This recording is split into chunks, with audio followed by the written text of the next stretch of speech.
ছাত্রলীগের গলন্দ উপজেলা ছাত্রলীগের সম্মেলন অনুষ্ঠিত হতে যাচ্ছে। অনেক নেতা অনেক রকম ছেলে পেলে নিয়ে উপস্থিত হয়েছে।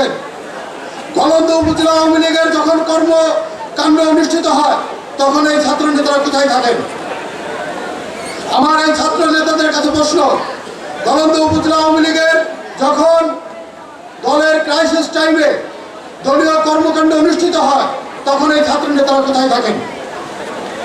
আমি এর বেশি কিছু বলতে চাই না। ছাত্র নাম অধ্যয়ন তব, ছাত্রদের প্রধান কাজ হলো পড়াশোনা করা, পড়াশোনার পাশাপাশি খেলাধুলা করবে, তারপর রাজনীতি করবে। পড়াশোনা বাদ দিয়ে রাজনীতি না, আগে পড়াশোনা করতে হবে, তারপর দেশ ও জাতির ক্রান্তি লগ্নে ছাত্রলীগ বিগত দিনে যে ভূমিকা রেখেছে